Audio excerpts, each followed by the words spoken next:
Xavien Howard. We got some updates on him. He sat down with the fish tank. And of course, we're going to talk a smidge about Dalvin Cook.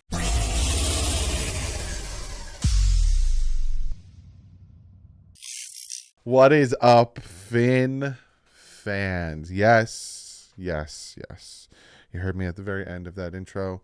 We are going to talk a little bit, a teeny bit, about Dalvin Cook, because a lot of people are still asking.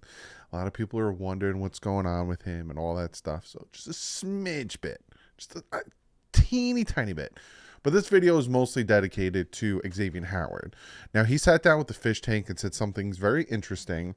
And also Jackson Kruger Sports, who does very good film breakdowns, has a video out that came out 13 days ago that says why Xavien Howard will have a bounce back year. So I haven't seen it yet, but we're definitely gonna react to that. So this is an Xavien Howard video, my first Miami Dolphins stan while I had the channel. But first, real quick, again, if you're sick of Dalvin Cook, I won't take it against you. Just fast forward a little bit, maybe like 2 or 3 minutes. I'm just gonna read this article that talks about Dalvin Cook and kind of what the situation that's going on right now. Now, there's a lot of running backs in the market right now. When it comes to Zeke, when it comes to James Robinson, Leonard Fournette, Dalvin Cook, a lot of running backs in the market, and they're kind of on a hold pattern. And from what I'm hearing in this article, which I'm going to read, a lot of it has to come down to Josh Jacobs, Saquon Barkley, and their franchise tag. Both of them aren't happy with it, and I'll tell you why. So Fowler appeared on Saturday's episode of SportsCenter with some breaking news regarding the big name running back. Per the report, Cook wants to wait until after July 17th to sign with the new team, as this marks the end of the negotiating window for players on the franchise tag. This is what Fowler had to say. He said he's in a bit of a wait-and-see mode right now. No official visits to teams that I'm aware of, and we talk about the franchise tag with Saquon. Cook can actually wait until July 17th, I'm told, because you've got 3 running backs on the franchise tag, Tony Pollard, Josh Jacobs, and Saquon Barkley. This rumor, and this is just not his quote anymore, this rumor makes plenty of sense for Dalvin Cook in his hunt for a new contract.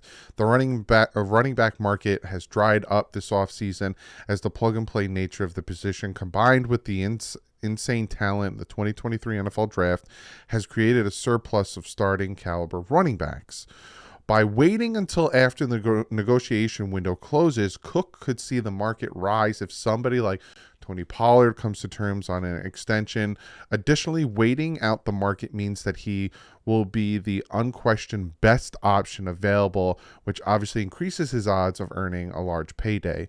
All the rumors suggest that Dalvin Cook will end up playing for the highest bidder, but which team will that be? And obviously, they talk about the Dolphins, they talk about the Jets, they talk about all these teams, and we've already done that. I just wanted to give you a quick update on him and the fact that he's waiting till after July 17th when negotiations for the franchise tag have ended, and he's kind of a wait and see. Well, what's going on with Tony Pollard, Saquon, and Josh Jacobs? Are they going to get more money? Are they going to sign these contracts? Or, where's my value out? And I think that Zeke, and I think that Robinson, and I think that Leonard Fournette are also in that wait pattern. So, again, I said this to you guys when it was announced that, they might cut him. It's not going to be an instant thing. And there's no rush for the Dolphins, and there's no rush for Dalvin Cook. So, give you a little bit of an update there. So now, let's talk about Xavien Howard. Now, Xavien Howard sat down with the fish tank. Go check out the full episode on their podcast, which can be found on Apple, Spotify, anywhere you can listen to podcasts. Go follow the fish tank, Seth Lovett, OJ McDuffie. Love these two guys. Have had them on the channel. I consider them friends of mine. Go follow their podcast. They have some great. They had Rob Conrad on. They had Jeff Wilson before the Xavien Howard one. Great stuff. Go check them out. They're part of the Miami Dolphins podcast network with Travis Wingfield and all of them. Go follow them. But they had Xavien Howard on, and he said some interesting things. He said, this year is going to be a special year. You can see from everything we are going to win now. Howard made the point that you look at every team that's been built, and the Dolphins have followed the formula of successful roster construction. On the podcast, Howard said he enjoyed counseling young defensive back Keter Kohu, Noah Igbenogany, and Javon Holland. He said, I had to get in early and talk to them and let them know about how this league works. It was a cool experience. We're looking forward to them doing even bigger and better things this year. Howard, who's had 28 career interceptions and 2 touchdowns, said, deep down, I'm an offensive player. I feel like I still want to score touchdowns. If I'm on the defensive side, I've got to score touchdowns. That's been my whole mindset. Get to the end zone. Again, go listen to the full podcast. He says some fantastic things there. He talks about how they just sense it in the locker room. It's different. There's confidence in the locker room when on the defense and the offense. This team feels different now. I'm not going to sit here and say it, and I'm not going to sit here and say like, oh, we're going to do big. I'm superstitious, and I'd rather be surprised than let down. But it's good to hear that the team has that confidence, not only in the head coach and the quarterback and themselves. Like it makes you feel good. And I like that he like instantly was like, when a new guy comes in, whether it's Keter, whether it was Javon, like he said, whether it was Noah, he didn't come to the realization of, oh God, they're replacing me. He was like, I got to them as soon as possible to let them know how this league is. And he probably did the same thing with Cam Smith. Him and Jalen Ramsey probably went to Cam Smith and was like, listen, this is how the league is. This is what you got to do. This is what you got to focus on.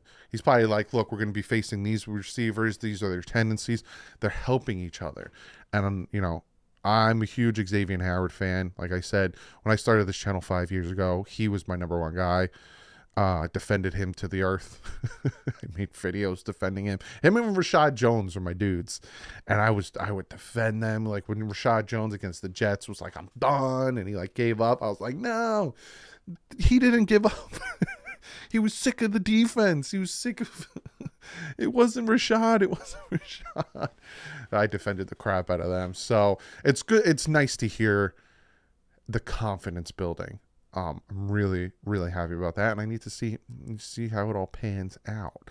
Now we're gonna watch and react to Jackson Kruger Sports.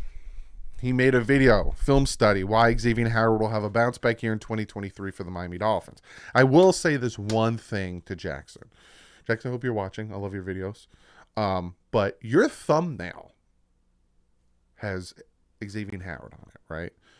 And you kind of altered the colors. Now, I don't know why you did it. Maybe copyright, because trust me, I feel that. Or you're like, hey, let's do different. He looks like a Buffalo Bill. Kind of bothers me. I'll make you a thumbnail if you need me to. I promise. It bothers me. But let's listen to what Jackson has to say. Again, I love his videos. Go subscribe to his channel. He makes some great film breakdowns, great content, and really knows what he's talking about. And see what he has to say, my man. Let's talk about Xavien Howard, a very fascinating player who has at times been an elite corner in this league, but maybe not so consistently.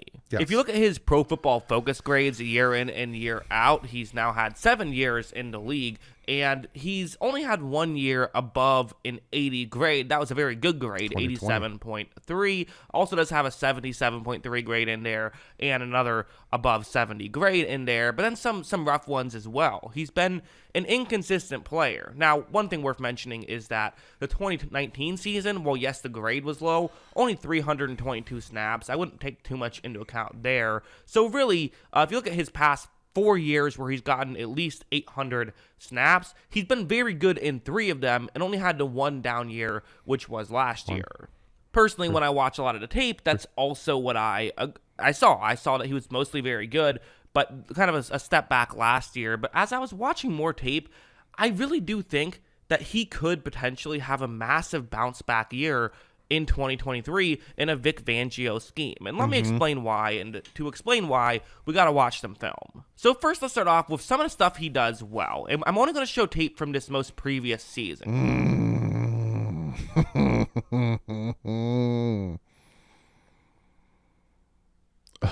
I don't like to speak badly about people who aren't with the team anymore. But God, this Josh Boyer defense, it drove me nuts. It so drove me nuts. Now, again, it wasn't him. Brian Flores was with the team. But that Thursday night game, they ran this zero blitz against the Ravens so many times. So many times. And it worked, right? Lamar didn't really know what to do, and he got flustered by it. But just up my spine, irks me. You are sending a zero blitz, and you are giving. He's on what? The 26, and he's standing on the 41. That's like in route, out route, slant, just quick routes, and you just get rid of the ball before the. Because I want to be very clear in that I think he still is the same player. The player I saw last year was still the same player I've seen in years prior. I think sometimes the situation was different, but for now, let's just talk about what he does well. So it's going to be a one-on-one matchup. This is actually, they're selling as though it's cover zero. It's not going to be exactly that way, but for the most part, this is, one-on-one matchups across the board.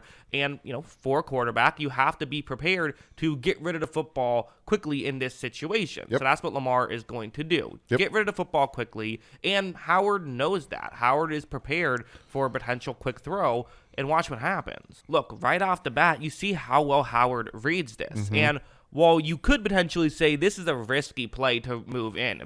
But do you notice what I was talking about? Now, they dropped two guys back into coverage. It's like Jackson said, it's not a zero blitz. You're sending four. They're keeping these in because they think it's a zero blitz. They're dropping these two guys back into coverage. But you see out route, curl route, like quick routes. And look how far off they are from their routes.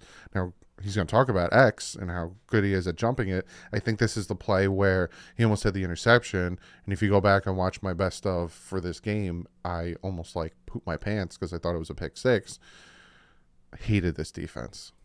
This is a double move. You could get burned for a touchdown, and that's true. But what's worth noting as well is the quarterback, Lamar, on this play is going to want to get rid of the football quickly because he doesn't know that it's not actually an all-out blitz. And for all he knows, there's an unrushed blitzer who's about to hit him in 2 seconds, not even 2 seconds, in 1 second. So because of that, you have to get rid of the football now. The throw is made. Howard drops that one, a rare drop. He's usually pretty good at, when he has a chance to get the ball, he gets the ball. That could have been a pick six, but these are the kind of things that he does really well. He's great around the ball for the most part, and that's kind of what you like to see about Howard, and part of why I think that he could, he still is a very good player. Yeah. Like something like this is another example. This is him working one-on-one on Diggs, and I'm just going to show you the play. Watch how well it works out for Howard. I mean, look, as you see, Howard gives up just no separation this entire time, completely shuts down Diggs, and after the scramble drill, when the ball finally just goes there in desperation. Oh, God.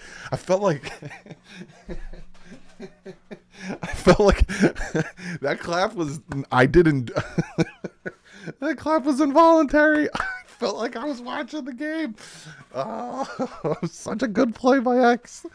I felt like I was watching the game. Oh my gosh. He's able to reach up and knock the ball away. Such a good play. The reality is when he is in a sort of a tight space like that, he does great work. So what went wrong then? If these were all great plays by Howard, why did he have some issues as well? Well, to be honest, there was a lot of stuff like this, where it was kind of him having too much space. The reality is, the less space any corner has, the better they're going to be. Jackson. Me and you, man. Me and you on the same page. And that was Josh Boyer's defense. Zero blitz, but I'm going to have my guys 1, 2, 3, 4, 5, 6, 7, 8, 9, 10 yards off. Zero blitz, but 10 yards off. Now, I get that if you jam or you do any type of movement and these receivers burn you, there's no one over the top. I get that. Easy touchdown. Have them 5 yards off. Because you have a quick slant, you're close enough to be able to jump the route. Have them close. And if you know it's like me and Jackson are on the same page. But there's some corners who are different. There's some corners who are kind of known for being the guy who, if someone tries to run by them, they're going to be fine. Howard, not known for being the fastest corner, and while usually it doesn't affect him, sometimes it does, like in this scenario. I will say this about, and again, I apologize to keep pausing. If you want to watch the full video, go to Jackson Kruger Sports. I'll link it in the description. He used to have that speed. And go back and watch the Colts game. I think it was 2016 or 2017. 2018, because Tannehill was on the team. Because I got really mad that he didn't let Gase didn't let Tannehill throw. Go watch that game. 2 interceptions from Xavien Howard on Andrew Luck. Both of them, he baited the crap out of Andrew Luck by letting T.Y. Hilton go a few yards ahead of him. Luck thought he had it, threw the ball, and then X caught up and intercepted the ball. Go check that game out. That'll show you the speed he used to have. And again, I'm not making excuses for him, but could be the groin injury. Again, the situation is a pure one-on-one matchup right here, but watch what happens. So as you see right when this play begins, you see that, the receiver who he was covering kind of faked as though he was going to the left side of the field for him, which is towards the top of the screen for us, but is instead going towards the bottom of the screen. Howard a little bit frozen there. And because of that, he doesn't have the speed to get back and ends up giving up a completion. That's kind of the main area that you see some of these corners have some fluctuation with, right? Someone like Xavien Howard, who can be just dominant in certain areas. In other areas, if he was just a step closer, that's knocked out. Areas, not so much. In other areas, there are weaknesses. Everyone has their strengths and their weaknesses, and if you play to someone's weakness, they're going to look weak. If he had just a step more, super tiny, I'll zoom in. If he had just a step more, he would have knocked that ball out.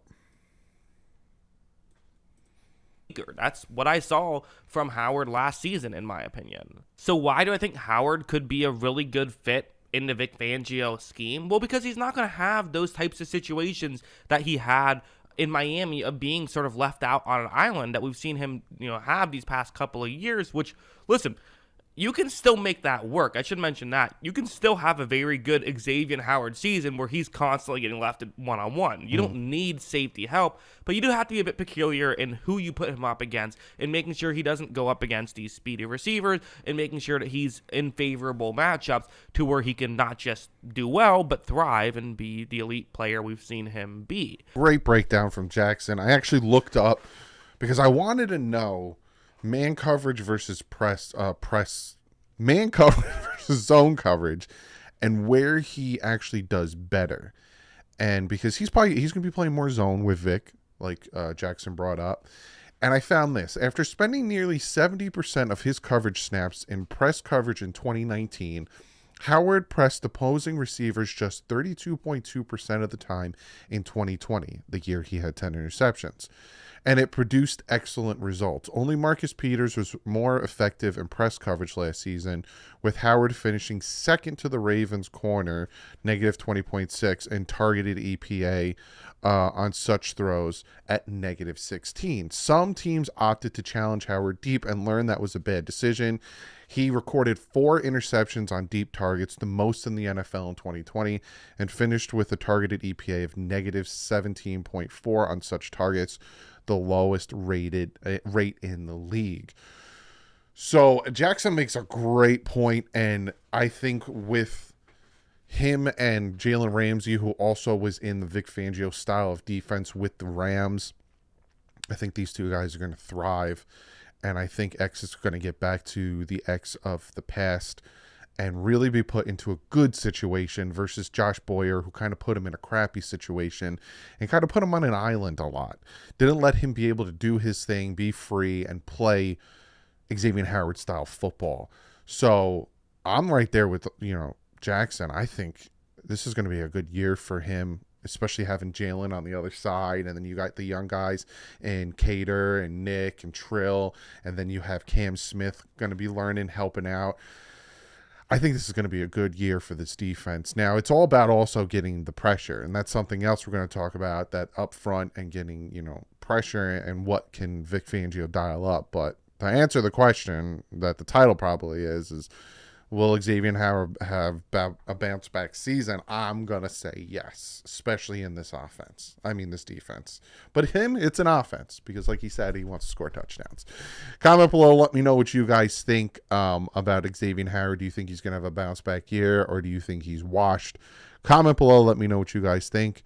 Hit the subscribe button if you're new and you like what you see. But on that, I'll see you guys in the next one. Like usual, stay classy. Have fins up.